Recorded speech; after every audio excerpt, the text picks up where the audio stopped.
सोलंकी इस खबर पर न्यूज रूम से लाइव जुड़ गए हैं एक बातचीत के साथ। सुंदर जी, बड़ौदा उपचुनाव के लिए राजनीतिक पार्टियों से तमाम तरह के जो भी जनता के लिए बातें कही गई हैं, इंतजार इसका हो रहा था और आखिरकार अब वो तारीख आ गई है। 3 नवंबर को ये चुनाव हो रहा है। किस तरीके से देख रहे हैं इस चुनाव को, बड़ौदा सीट पर उपचुनाव को? पराग, बहुत बड़ा चुनाव है हरियाणा के लिहाज से। हरियाणा की सभी राजनीतिक दलों के लिए एक बहुत बड़ा चुनाव है। सब साख जो है, सभी की साख का प्रश्न है, सवाल है कि आखिर बड़ौदा को जीतेगा कौन। क्योंकि जिस तरह से बीजेपी की बात करें, सरकार की छवि दाव पे है। दूसरी बार बीजेपी की सरकार है और ऐसी स्थिति में अगर बाईपोल भी नहीं जीत पाती है तो उसके जो विकास के दावे हैं उन पर सवाल उठने शुरू हो जाते हैं। और दूसरी तरफ जी, मैं आपको यहाँ पर रोकना चाहूंगा। इस बीच एक बड़ी खबर सामने आ रही है, लौटूंगा मैं आपके पास। एक बड़ी और अहम जानकारी सामने आ रही है, अपने दर्शकों को बता दें। बड़ौदा में 3 नवंबर को वोटिंग होगी, 10 को नतीजे आएंगे। ये लगातार खबर अपने दर्शकों को बता रहे हैं। 16 नवंबर तक नामांकन भर सकते हैं उम्मीदवार। 16 नवंबर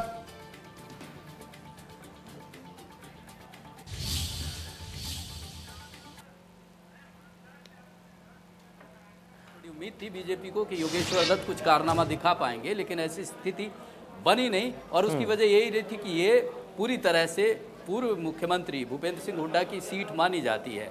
और ज़्यादातर क्योंकि यहाँ जो वोटर है वो जाट वोट है और जाट वोट पर हुड्डा साहब का एक अच्छा खासा प्रभाव माना जाता है। 3 नवंबर से चुनाव है, जाहिर सी बात है अब जो तेज़ी से जो प्रक्रिया होगी कि चुनावी मैदान में उतरेगा कौन, इसको लेकर अभी से ही गणित शुरू हो गए हैं। कांग्रेस की तरफ से बात करें तो श्री कृष्ण हुड्डा के जो बेटे हैं उनमें भी दावेदारी की होड़ लगी हुई है। इसके अलावा प्रदीप सांगवान हैं जो किशन सिंह सांगवान के बेटे हैं, पहले बीजेपी में एमपी हुआ करते थे। वो पूरी तरह से इस दौड़ में है कि कांग्रेस की तरफ से उन्हें उतारा जाए। इसके अलावा अगर बीजेपी की बात करें, क्योंकि जेजेपी के साथ गठबंधन है, सरकार चल रही है, तो उम्मीद यही है कि दोनों में से दोनों के गठबंधन का जो उम्मीदवार होगा वो बीजेपी की तरफ से ही होगा। बीजेपी ही अपने चुनावी सिंबल पर चुनाव लड़ेगी। इसके अलावा और जो दावेदारी की बात करें, मुख्य रूप से आईएनएलडी भी हालांकि दावेदारी ठोकेगी, क्योंकि जाट मतदाता काफ़ी तादाद में, तो बहुत दिलचस्प ये मुकाबला होने वाला है। और अभी स्थिति यही है कि टिकट की मारामारी को लेकर कई सारे ऐसे नाम, चाहे बीजेपी की तरफ से बात करें, बड़े बड़े नाम हैं। कैप्टन अभिमन्यु का नाम भी बीच में आता रहा कि वो भी, उनकी दिलचस्पी भी है कि चुनाव लड़ा जाए। इसके अलावा योगेश्वर दत्त लगातार क्योंकि कह रहे हैं कि 5000 का मार्जिन बहुत कम मार्जिन होता है, ऐसी स्थिति में उन्होंने काफ़ी वोट हासिल किए थे, तो उनको क्यों ना दावेदार बनाया जाए। इसके अलावा बहुत सारे ऐसे जाट मतदाताओं की भी सूची है जो बीजेपी की तरफ से जाट कैंडिडेट उतारा जा सकता है। तो ऐसी स्थिति बनी हुई है कि हर पार्टी की बात करें, सबकी साख दाव पर है। और हुड्डा साहब की इस मायने में दाव पर है क्योंकि पूरी तरह से गृह जिला माना जाता है, घर की सीट मानी जाती है। अगर बड़ौदा को बचाने में वो कामयाब नहीं होते हैं तो ये साफ संदेश देंगे, बीजेपी की तरफ से ये बात कही जाएगी कि हमने सीट छीन ली है जी। लेकिन अगर बीजेपी इस बात को भी एज के तौर पर ले रही है कि सीट हमारी नहीं है, बीजेपी की नहीं है, सीट तो हुड्डा साहब की है, वो हमें छीननी है, अगर मिल जाती है तो बड़ी चीज़ है, हमारा कुछ नहीं है गंवाने को।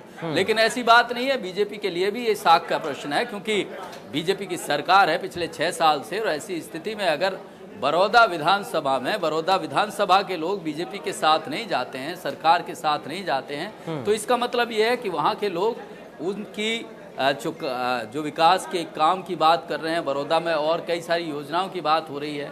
कृषि मंत्री लगातार बीजेपी, क्योंकि पिछले काफ़ी समय से लंबी तैयारी कर रही थी, उनके नेता लगातार वहाँ जनसभाएं कर रहे हैं, वहाँ विकास के दावे कर रहे हैं। सवाल यही है कि ऐसी स्थिति में कितना भरोसा यहाँ के लोग किस पर करेंगे। पराग, सुंदर जी, दोनों ही दलों के लिए चुनौतियां क्या क्या देख रहे हैं आप? सवाल दोहराइए। सुंदर जी, दोनों ही दलों के लिए चुनौतियां क्या क्या हैं?